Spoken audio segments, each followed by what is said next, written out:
Actual अगर आप देखो, इम्पल्स कहाँ से स्टार्ट हुआ है, लेवल 2 से स्टार्ट हुआ है या इस पर्टिकुलर पॉइंट से स्टार्ट हुआ है? ठीक है, एग्रेसिव मूव आया है यहाँ से। सो इम्पल्स के पहले का अपोजिट कैंडल, अब सेलिंग स्ट्रक्चर है तो ग्रीन कलर की कैंडल रहेगी अपोजिट। इसको मार्क करके एक्सटेंड किया, ठीक है, यहाँ से सेलिंग। ठीक है, ये भी एक सप्लाई जोन था जो यहाँ पर ही टैप होके ऑलरेडी प्ले हो चुका। ये भी एक सप्लाई जोन था। कैसे? इम्पल्स लगा, इम्पल्स के पहले का अपोजिट कैंडल, बट ये प्ले नहीं होता। ठीक है, ये प्ले नहीं हुआ था। तो ऑलमोस्ट आपको एक आइडिया आ चुका होगा कि डिमांड और सप्लाई होता क्या है। अभी हम देखेंगे कंडीशंस।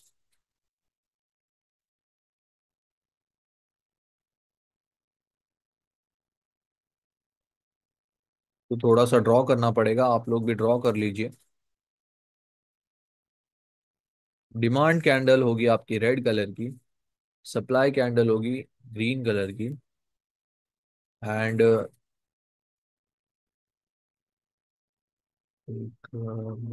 हाँ। तो यहाँ तक तो आपको एक पता चल चुका है कि इम्पल्स के पहले अपोजिट कैंडल डिमांड और सप्लाई होती है। मोस्टली या 90% ऑफ द टाइम लेवल 2 से ही बनती है या इम्पल्स के पहले बनती है। अब इसको मार्क कैसे करते हैं? ग्रीन कैंडल को आप लोगों ने ओपन से लेकर हाई तक मार्क करना है। ठीक है, सप्लाई कैंडल या जो सेलिंग कैंडल है ग्रीन कलर की, उसको ओपन से लेकर हाई तक मार्क करना है। डिमांड यानी सेलिंग कैंडल या रेड कैंडल, इसे आपको ओपन से लेकर लो तक मार्क करना है। ठीक है, ये हमारा फर्स्ट कंडीशन है। सेकंड कंडीशन ऑप्शनल है। नहीं, इसको सेकंड में नहीं। सेकंड आप लिखो, मार्क अपोजिट कैंडल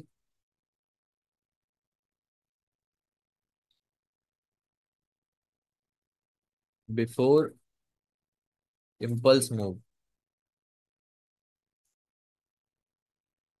ठीक है, mark opposite colour candle before impulse move. Time frame रहेगा आप लोगों का 1 आवर। देखो, जितना बड़ा टाइम फ्रेम उतना एक्यूरेट वो लेवल।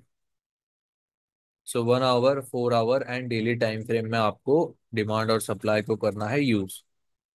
थर्ड रहेगा ऑप्शनल। ऑप्शनल कैसे कि जैसे मैंने आपको बताया, एक इम्पल्स मूव लेवल 2 से लगता है, राइट? और यहाँ पर आप लोगों का टीजेएल भी निकल कर आता है। तो आप लोगों के मन में अगर सवाल है कि टीजेएल 2 और डिमांड या सप्लाई एक ही साथ अलाइन या कंबाइन हो रहा है, तो हमें कौन सा लेवल प्ले करना है? ठीक है, अब मैं आपको बताता हूँ। आर्क, डिमांड और सप्लाई विथ टीजेएल लेवल 2। ठीक है, ये टोटली ऑप्शनल है। अगर आप इसको करना चाहते हो मार्क, तो आप कर सकते हो, नहीं तो नहीं भी कर सकते। मैं रिपीट कर देता हूँ सारी कंडीशंस। फर्स्ट तो open to high red candle, sorry green candle, और जो रेड कैंडल है वो ओपन टू लो है। सेकंड है कि mark opposite colour candle before impulse, मतलब जो भी इम्पल्स मूव लगता है उसके पहले जो एक अपोजिट कलर की कैंडल होगी उसको आपने मार्क करना है। थर्ड है ऑप्शनल की टीजेएल लेवल 2 या जो भी टीजेएल है उसके साथ अगर डिमांड और सप्लाई लेवल अलाइन या कंबाइन हो रहा है, तो वो भी आप प्ले कर सकते हो। क्योंकि देखो, डबल कंफर्मेशन आपके पास मिल जाता है। क्योंकि ऐसा अगर आप देखोगे कि भाई टीजल लेवल में एक बाय जोन था, मतलब मैं बाइंग देखने ही वाला था उसमें, प्लस उसमें डिमांड भी ऐड हो गया, तो दो कंफर्मेशन मुझे एक साथ मिली। या मुझे ऐसा इंडिकेशन मिल रहा है कि इसी एग्जैक्ट लेवल से दो मेरी बाइंग की लेवल्स निकल रही है, तो ये एक अच्छा लेवल है। ठीक है, एक हाई प्रोबेबिलिटी सेटअप भी बन जाता है। अब चलो, यहाँ तक तो हमने देख लिया बहुत। अभी हम सीधा एग्जाम्पल्स देखते हैं। एक एग्जाम्पल है, वो आपको मैं दिखाता हूँ।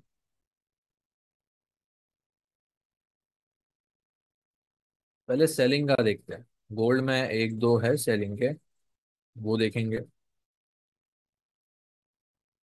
मार्किंग चली गई यार मेरी।